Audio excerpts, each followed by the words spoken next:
welcome back. I'm your SST teacher, Maya Gurani. So students, today we will discuss a new chapter of geography, the second chapter. The name of the chapter is Land, Water and Soil, the Natural Vegetation and the Wildlife Resources. As we have already discussed in the previous chapter about the resources. The resources means anything that is around us to satisfy our need is called the resources. So students, and also we discussed in the previous chapter about the four realms. We discussed about the four realms that are the lithosphere, the hydrosphere,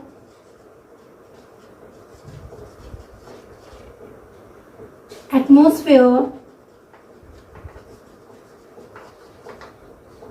and biosphere. As you all know about these four realms, the lithosphere means land.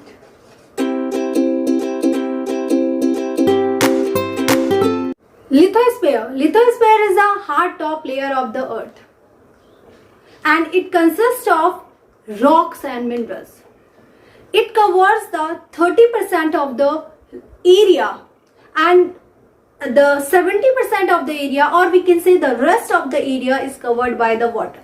So all the terrestrial life are formed here, or the most of the valuable resources are found here only on the land. And due to its varied feature like the relief or the terrain, climate, the diversity or the uneven distribution of the land on the earth, due to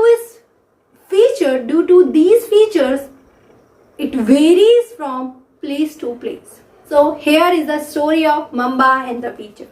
The Mamba, who comes from very poor family and who lives in a village in Tanzania in Africa. So his father, who works very hard to feed his family, and they owned a very small place where they can grow crops, and they can only grow the two of the crop. The one is maize and the second is bean, and this crop is not enough to feed his family. On the other hand, Peter, who comes from a very rich family, that he lives in a heart of the sheep rearing region. It is in New Zealand, and their parents have a wool processing factory, that they have a huge number of the sheep that they take care of them, and the technology they use for the growing of the crops and the agriculture. So by this story, what we come to know that first, as they both are living in a different place, like one is living in Africa and one is living in New Zealand, so the places varied. Second, the soil, land, the water, the vegetation, the help of the technology, it varied in place to place. So that's why the life of a people, we can say that it varied from place to place by this all factors. So here we will see the uses of the land. Uses of land. The land are used for different purposes such as agriculture, mining, forestry, building houses and setting up new industry. And the physical factors that influence the uneven distribution of the resources or that influence the land uses. The 5 factors are: factors influencing the land use. The 2 factors are physical factors or the human factors. Both are the factors that is responsible for the land use as well as the uneven distribution of the resources. So here in the physical factor, the factor is topography. Topography of a place that describes the land feature. For example, the mountain, valleys and other features. And we can say that the steep slopes are not suitable for the agriculture. Soil. Soil, it is made up of the forest material. And it is said that only the agriculture can be possible in the soil when the soil is fertile. Climate. Climate, it includes the temperature and the precipitation, and by this, only because of the climate, it affects the land use and also it influences the life of the people. Water. Water is an important factor. As in the initial years, people started their livelihood near the river, sea or the sea coast or the lakes. It is because this is the place where they can get the land, water and the soil together for their agriculture. Sunshine. The duration of the day or night are varied from equator to pole. As the total amount of the sunshine it is received by the equator, so it is said that it is the only reason of 3 crops that is grown in the equator. So the human factors. The 3 factors that influence the land use. The first, that is the population. The care of the land and the technology that is used by the people to influence the land pattern. What is land pattern? The use of the land in a distinctive manner is called the land pattern. For example, many of the tribes of the India, they consider the land as a community resource and they prohibit the cutting of the trees and throwing of the wastes on the land. Let's discuss the classification of the land.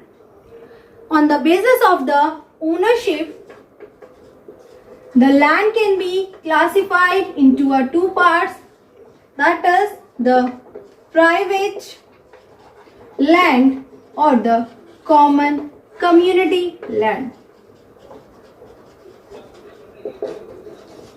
Community land. The private land, it is owned by an individual or a person. For example, a cinema hall in your town or a piece of a land of your father is known as the private land. What is community land? The community land, it is owned by a community or the government. It is not owned by the individual, such as the community park or the playground. Land ownership in India and many of the country is hereditary. It is owned by an individual or a community. Our tribes in India, they consider the land to their community. Conservation of the land resources. Why there is a need of conservation of the resources? It is because the growing population and the growing demand of the people, the growing industrialization and their heavy demand for the land, as the land is in the limited resource. So now the people, they are turning towards the common areas like the pasture, forest and the wastelands. So it has created a fear of losing the natural resources. That's why there is a need of the conservation of the land resources. Let's know more about it.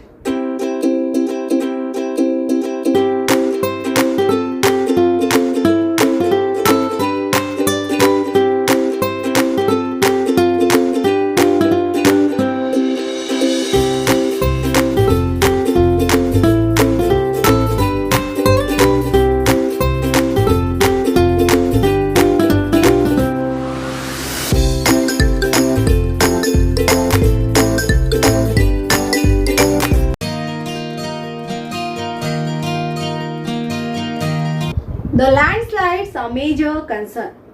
The landslides are defined as a mass movement of the rock, debris or earth down a slope. Here the slope is also known as the subsurfaces. These landslides are often take place with the conjunction of volcano, earthquake and the floods.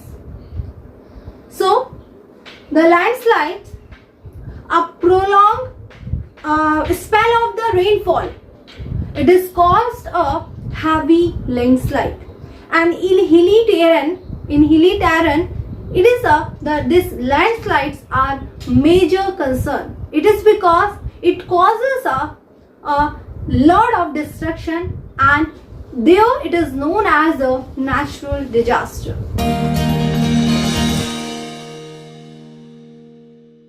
Our next topic is soil. The thin, grainy substance that covers the earth's surface, it is known as the soil. So the formation of the soil, the process of formation of the soil is very slow, as it takes 500 years to produce 1 inch of the top soil. So we can say that this soil is very much productive. The soil, it is made up of the weathered rock, the minerals or the organic matter. And the weathering is the first step that helps to make the formation of the soil, where the rocks are broken down and decomposed into different pieces. So the best soil is when the organic matter and the minerals, they are in a proper composition. So this soil is also known as a very fertile soil. The fertility of the soil is dependent on the balance of the organic matter or the minerals. So soil is very important resource for the human being.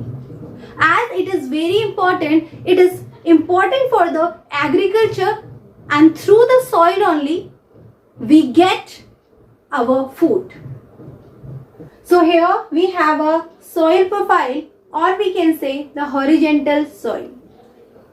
As we know that the soil in earth, it is in layers. So here we will discuss the layers of the soil.